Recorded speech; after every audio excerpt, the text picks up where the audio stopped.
பெரிய புராணம் எப்போதும் இறைவன் மீது பக்தி காட்டிய மகா பக்தர்களின் கதைகளை புகழ்ந்து பாடுகிறது. அவர்களில் ஒருவராக கண்ணப்ப நாயனார் விளங்குகிறார். அவரது பக்தி முறைகளும் தியாகமும் இறைவனின் அருளையும் எளிமையாக வெளிப்படுத்துகிறது. முன்னொரு காலத்தில் ஆந்திர மாநிலத்தின் உலகமடம் என்ற ஒரு காட்டுப் பகுதியில் திண்ணன் என்ற இயற்பெயரைக் கொண்ட கண்ணப்பர் என்பவர் வாழ்ந்து வந்தார். அவர் வேட்டையாடி தன் வாழ்வை நடத்தும் சாதாரணமான ஒருவராக இருந்தார். மக்களுடன் சேர்ந்து ஒரு எளிய வாழ்க்கையை வாழ்ந்தார். ஒருநாள் கண்ணப்பர் வேட்டையாடும்போது காட்டின் நடுவில் ஒரு பழமையான சிவலிங்கத்தைக் கண்டார். அந்த இடம் எந்த தெய்வீக திவ்யமான கோவிலும் அல்ல, ஆனால் அந்த சிவலிங்கத்தின் மீது திண்ணனுக்கு ஒரு ஆழ்ந்த பாசம் உருவானது. கண்ணப்பர் எவ்வித சடங்குகளையும் பழக்க வழக்கங்களையும் அறியாத ஒருவராக இருந்தார். ஆனால் அவருடைய பக்தி வழிபாட்டு முறை அவருக்கு உரிய முறையில் இருந்தது. அவர் காலை எழுந்ததும் தன்னுடைய வேட்டையில் கிடைக்கும் சிறந்த இறைச்சியைக் கொண்டு வந்து இறைவனுக்கு அர்ப்பணிப்பார். தன்னுடைய வாயினால் நதியிலிருந்து தண்ணீரை எடுத்து வந்து சிவலிங்கத்தின் மீது ஊற்றுவார். கண்ணப்பரின் வழிபாட்டு முறை சடங்குகளை மீறி இருந்தாலும் அதில் ஆழ்ந்த அன்பும் பக்தியும் இருந்தது. கோவில் பூசாரி ஒருநாள் கண்ணப்பனின் வழிபாட்டைக் கண்டு அதிர்ச்சியடைந்தார்.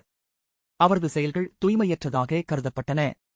அவர் கோவிலில் அவ்வாறு செய்யக்கூடாது என்று பலமுறை கூறினாலும் கண்ணப்பன் தனது வழிபாட்டை தொடர்ந்தார். ஆனால் சிவபெருமான் தன்னுடைய மகத்தான அருளால் கண்ணப்பனின் பாசத்தை புரிந்து கொண்டார். இறைவனுக்கு சடங்குகள் முக்கியமல்ல, அதன் மறுபுறம் பக்தி உண்மையானதாக இருக்க வேண்டும். ஒருநாள் சிவபெருமான் கண்ணப்பனின் பக்தியை சோதிக்க முடிவு செய்து சிவலிங்கத்தின் ஒரு கண்ணிலிருந்து இரத்தம் வழிய செய்தார். இதைக் கண்டு கண்ணப்பன் அதிர்ச்சியடைந்தார். காட்டிலிருந்து ஒரு பச்சிலையை எடுத்து மருத்துவம் பார்த்தார். அப்பொழுதும் குருதி வழிவது நிற்கவில்லை. அவர் விரைந்து நடந்து சென்று சிவலிங்கத்தின் அருகே வந்து, இறைவா, உன்னை நோக்கி பார்ப்பதற்கும் கூட எனக்கு கண்கள் வேண்டாம், ஆனால் உன் கண்களைக் காப்பாற்றிவிட வேண்டும் என்று முடிவெடுத்தார். எனவே கண்ணப்பர் சிவபெருமானின் மீது அவருடைய இதயத்தில் இருந்த அளவு கடந்த பக்தியால் அவர் தன் கண்களில் ஒன்றை எடுத்து சிவலிங்கத்தின் மீது வைத்தார். அதனால் இரத்தம் வருவது நிறுத்தப்பட்டது. இப்போது சிவலிங்கத்தின் மற்றொரு கண்ணில் குருதி வழியத் தொடங்கியது. இதைக் கண்ட கண்ணப்பன் தன்னுடைய இரண்டாவது கண்ணையும் அர்ப்பணிக்க முடிவு செய்தார். தன்னுடைய மற்றுமொரு கண்ணை எடுக்கும் முன் கண்ணப்பன் தன்னுடைய காலின் மூலமாக சிவலிங்கத்தின் கண் இருக்கும் இடத்தை குறித்து வைத்து தன் செயல்களை தொடர்ந்தார். அவருடைய மகா தியாகத்தால் சிவபெருமான் பெரிதும் மகிழ்ச்சியடைந்து தன்னுடைய தெய்வீக வடிவத்தில் தோன்றினார். சிவபெருமான் கண்ணப்பனை நிறுத்தி, கண்ணப்பா, உன் பக்தி தெய்வீகத்தை எட்டியது. உன் அன்பும் தியாகமும் சடங்குகளின் எல்லைகளை மீறுகிறது. நீ என் மிகப்பெரும் பக்தனாக புகழ்பெற்று வாழ்வாயாக என்று ஆசீர்வதித்தார்.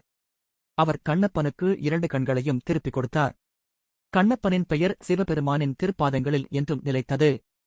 கண்ணப்பநாயனாரின் கதை நமக்கு என்ன கூறுகிறது?